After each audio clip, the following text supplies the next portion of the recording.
Hey guys, today we got a 2023 hybrid Pacifica. Today it's just in for an oil change, so just to kind of get away from the whole idea that hybrids are the big scary thing. I'm going to show you guys the process of doing the oil change on one of these. It's really no different than any normal vehicle. So the first thing you do, pull the cap off. That just helps with venting when you drain it.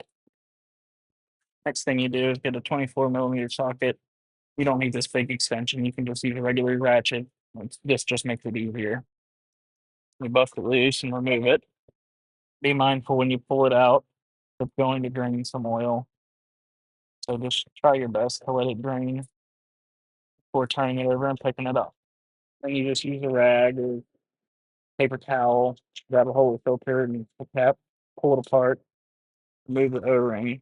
Make sure you always install a new O-ring. Then you're going to want to screw it back in there and torque it down. The torque spec is written directly on the cap, which in this case is 25 Newton meters. Then you're going to set your lift, or if you're using jack stands, lift from the bottom of this rear arm, not the front, and a pinch point right there.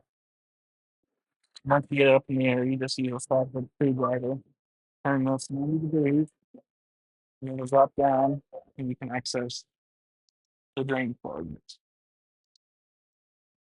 Just take a 13 millimeter socket and make it loose and drain her out. And do be careful because this drain bolt can be very hot.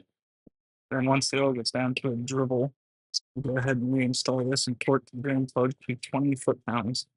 If you don't have a torque wrench, just good and snug is fine.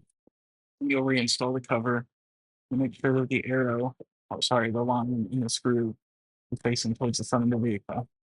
And if you're capable of checking your tire pressures at home, you'll find your tire pressure spec on the inside of your driver's door frame.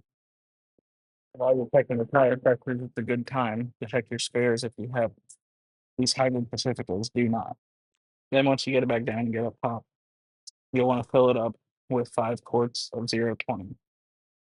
And the manufacturer does use 020 from Pennzoil, but you can use whichever brand 020 that you would prefer if you have a preference at all. Then you'll go ahead and reinstall the cap. And now is also a good time to fill up your washer fluid.